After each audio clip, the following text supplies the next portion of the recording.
Ustaz, kenapa kau menangis Pak? Bini saya dilarikan kepala dinas. Tak tahan saya Pak Ustaz. Terbayang terus muka kepala dinas itu Pak Ustaz.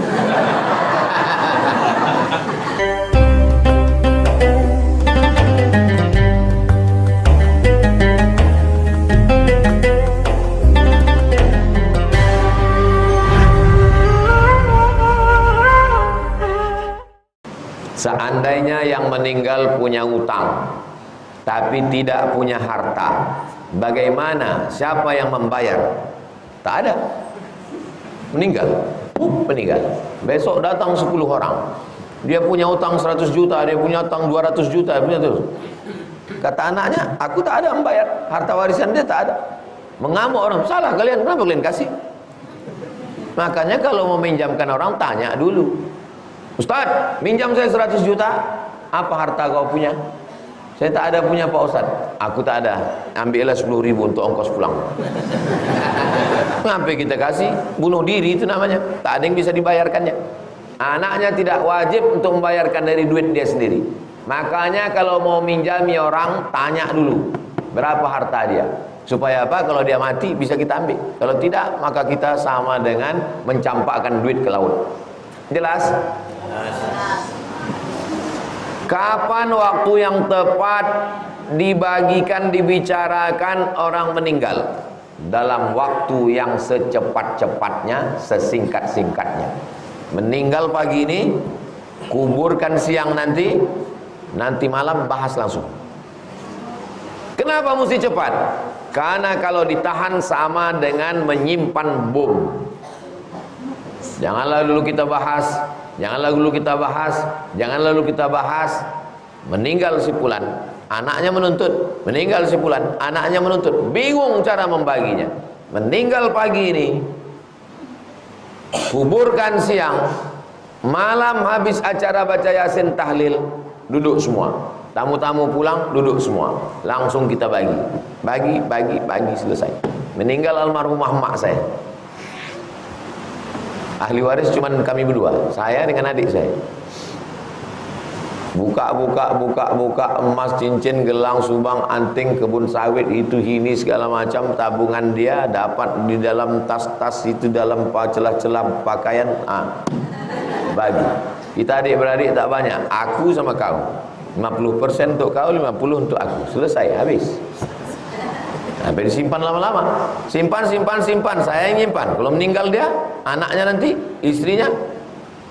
Jangan menyimpan pembahasan harta warisan. Acara arisan keluarga. Apa judul acara arisan keluarga? Silaturahim. Asal acara arisan keluarga, silaturahim. Begitu meninggal, bawa perang panjang. Coba waktu duduk acara arisan keluarga, bahas tentang cara membagi harta warisan. Itu yang mestinya dibahas waktu duduk acara arisan keluarga, supaya jangan sampai bingung nanti waktu meninggal. Jangan lagi arisan. Judul acara arisan kita hari ini adalah sabar. Apa yang sabar kalau meninggal bawa perang panjang? Saya punya ibu sambung, dan ayah saya baru meninggal 1 bulan. Ayah saya memiliki rumah. Apakah ibu tiri saya boleh ambil hak waris ayah saya? Tapi Ustadz, rumah itu sudah diubah atas nama saya, dan ibu tiri saya tetap mau ambil hak warisan ayah saya. Jadi saya harus bagaimana? Kalau bapak meninggal, ibu dapat 1/4 kalau tak ada anak. Kalau ada anak, ibu dapat 1/8. Meninggal almarhum, hitung total berapa harta dia. Rukonya 1 miliar. Sawitnya 3 hektar, 1 miliar. Rumah, berapa kira-kira rumah nih kalau dihitung? Jangan terlalu tinggi, jangan terlalu rendah. 1 miliar. Apalagi mobilnya sama motornya semuanya, sama cincinnya sama ada, 1 miliar. 4M. 1. Meninggal laki-laki. Maka istri dapat 1/4 kalau tak ada anak. Ada anak apa tak ada anak? Ada anaknya, berarti istri dapat 1/8. Meninggal, istri dapat 1/8, berarti keluarkan 500 juta dari 1/8. 4M, 1/8-nya 500 juta. Ibu, jatah kau 500 juta. Nih, ambil. Habis. Berapa kalian adik-beradik anaknya? Kami ada bertiga Pak Ustaz. Kumpulkanlah 150, 150, 150, keluarkan jatah dia. Tidak boleh si ibu ini menguasai rumah, karena rumah ini bukan milik dia sendiri. Ini milik. Kalau mau, ibu mau rumah apa mau duit? Saya mau duit aja. Ini 500. Saya tak mau pindah dari rumah ini, saya mau tinggal di rumah ini. Harga rumah ini berapa? Harga rumah ini 1M. Jatah warisan ibu 500. Harga rumah ini 1M. Ibu bayar 500, duduk ibu sini, terubah rumah ini menjadi hak milik ibu. Ibu bayar 500, yang 500 jatah ibu, yang 500 ibu bayar. Ini rumah jadi milik ibu, maka dia berpindah surat ke BPN menjadi milik dia. Jelas? Nah, jelas atau tidak?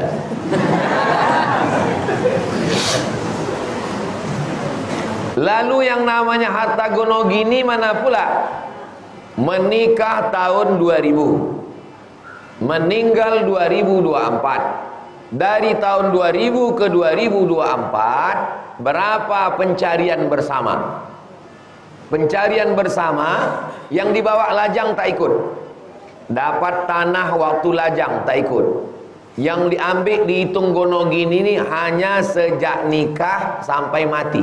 Dari nikah sampai ke mati berapa semua total? 2 miliar bagi 2. 1M untuk bini, 1M untuk laki. Itu namanya gono gini. Jadi perempuan dapat 2.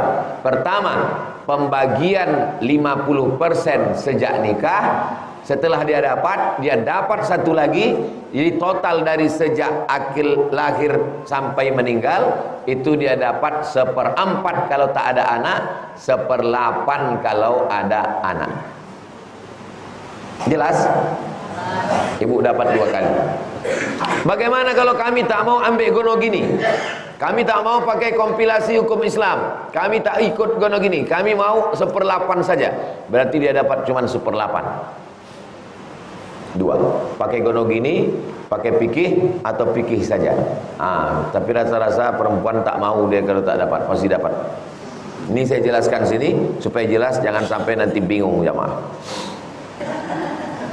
Saat ini saya dan istri LDR, long distance relationship, hubungan jarak jauh, lintas kabupaten. Suami kerja di Kuansing, istri PNS di Pekanbaru. Hubungan jarak jauh namanya LDR. Sama-sama ASN. Sini kerja di Pemko, istri kerja di Pemda. Istri baru 4 tahun dinas, sedangkan syarat 10 tahun baru bisa pindah. Berarti 2024, 2030 baru bisa bini pindah ke Pekanbaru. 6 tahun. Ini masalah hubungan nih 6 tahun nih bukan bisa dikirim pakai WhatsApp. Tapi bisa pindah cepat dengan membayar sekian puluh juta. Apakah uang itu sebagai sogokan atau bentuk terima kasih? Sogok. La'ana Rasulullah SAW ar-rashi wal murtashi. Allah melaknat yang menyogok dan yang disogok, sama-sama kena laknat. Apa arti laknat? Ba'idun anir rahmah, jauh dari rahmat Allah. Waktu kau mau nikah sama dia, tahukah engkau dia PNS? Tahu. Tahu aturan PNS di Indonesia bahwa pindah bisa setelah 10 tahun? Tahu. Tahukah kamu bahwa kalau PNS siap ditempatkan di seluruh Indonesia dari Sabang sampai Papua? Tahu. Sekarang kok keberatan? Dulu waktu ta'aruf itu apa aja yang kalian bicarakan? Dulu waktu kalian perkenalan sebelum nikah itu apa aja yang kalian bicarakan? Kenapa cuma cerita mie ayam bakso? Kenapa tak dibahas tentang masalah yang penting ini? Kalian yang belum nikah, bahas yang penting. Bang, kau PNS kan? Iya, aku PNS. Nanti kalau tiba-tiba aku ditempatkan di Papua, kau di sini, kau siapkah mendampingi aku atau aku keluar dari PNS ikut kau? Itu yang mestinya dibahas. Bukan setelah nikah baru bahas mau menyogok. Duit haram, gaji haram, tunjangan haram, menyogok haram, menzolimi orang, menganiaya orang, mengasih orang makan haram. Nauzubillah. Maka perlu dari awal kesadaran, pemahaman. Maka kalau ta'aruf tuh memang betul ta'aruf dibahas sedetail-detailnya. Jika bertahan 6 tahun lagi, takut berpengaruh terhadap keluarga. Life is take risk. Hidup adalah berani mengambil resiko. Dulu sebelum nikah, kenapa berani menikahi PNS? Menikahi PNS berarti sedia tempatkan di seluruh Indonesia. Saya tak siap, dia jauh, takut selingkuh. Suruh dia berhenti dari ASN, pindah kemari. Kau istriku, surga di bawah tapak kaki suami, kau mengurus anak dan bini. Tinggalkan PNS kau, pindah kemari. Tak berani? Kenapa kau berani dulu nikah sama PNS? Aku nikahi engkau dengan segala resikonya. Gaji saya lebih besar Pak Ustadz. Kau berhenti dari PNS, pindah kau ikut ke sana. Banyak jamaah ini bertanya, dia mau mendesak Ustadz itu supaya Ustadz itu berlembut-lembut. Salah nanya, jangan nanya sama saya. Tanya sama Ustadz yang lembut. Kalau sama saya A, B, B. Mudah-mudahan diberikan Allah kebaikan dunia akhirat. Silakan dia kerja di sana, balik nanti dia hari Jumat sore kemari. Jumat sore, malam Sabtu, malam Ahad, malam Senin, 3 malam sama suami di sini. Nanti jam 4 subuh hari Senin berangkat lagi, 5, 6, 7, 8 masuk kantor. Itulah cuman yang bisa dilakukan selama 6 tahun ini. Kalau tidak, maka suruh dia resign, keluar kau dari PNS, jaga anak, jaga suami, kau jadi taba'ulil husnu taba'ulil mar'ati li zawjiha. Seorang istri yang mengurus anak bininya, itulah ibadah yang terbaik. Pilihannya cuma 2. Suruh dia kerja tetap di sana, Jumat sore dia balik, Ahad malam dia balik lagi tempat kerja. Jaga pandangan, jaga kehormatan, jangan bermesra sama laki-laki, jangan WA, jangan curhat, jangan nyaman, jangan selingkuh. Selalu nasihat. Habis saya khutbah Jumat di masjid depan SKA. Masjid apa namanya? Syakir. Masjid Syakir. Datanglah jamaah mengadu, menangis. Ustaz, kenapa kau menangis Pak? Bini saya dilarikan kepala dinas. Gara-gara saya kerja di Pekanbaru, bini saya di luar kota. Dibawa ke sana, bawa kemari, bawa ke sana, bawa kemari, keluar kota, SPPD, perjalanan dinas, 1 ruangan, 1 kamar. Macam abang saya, macam saudara saya, udah macam keluarga saya. Berawal dari macam, berakhir dengan macam-macam. Tarik bini kau dari tempat sana, kabupaten, pindahkan ke Pekanbaru. Siap menjaga dia? Siap Pak Ustaz. Siap memaafkan dia? Siap Pak Ustaz. Pindahkan dia dari sana, suruh kerja sini. Malam, tiap malam kau tahajud bersama, baca Yasin, bimbing dia. Siap Pak Ustaz. Dipindahkan bini dari luar, pindah kemari. Habis itu tiap malam tahajud. Sesudah sebulan, bisa kita jumpa Pak Ustaz? Ya, jumpa di rumah makan depan UIN. Cemana? Tak tahan saya Pak Ustaz. Terbayang suruh muka kepala dinas itu Pak Ustaz. Laki-laki tak bisa memaafkan perempuan yang berselingkuh.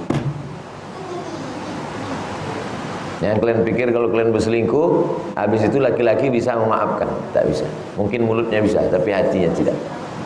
Sebulan tahajud bersama Pak Ustaz, asal ku pejam mata, nampak ku muka kepala dinas itu Pak Ustaz. Dah diobok-oboknya bini ku Pak Ustaz. Hah? Nasi sudah jadi tai ayam. Bini awak kalau dia bawa-bawa cerita bubur juga lagi. Maka sebelum terjadi, jagalah baik-baik. Mudah-mudahan Allah memberikan kita kebaikan dunia akhirat. Keluarga kita sakinah mawaddah warahmah. Anak-anak kita soleh dan solihah. Ala hadhihi niyah al-Fatihah. A'udzubillahi minasyaitonir rajim. Bismillahirrahmanirrahim. Alhamdulillah rabbil alamin arrahmanir rahim maliki yaumiddin. Iyyaka na'budu wa iyyaka nasta'in ihdinas siratal mustaqim. Siratal ladzina an'amta 'alaihim ghairil maghdubi 'alaihim waladdallin. Amin.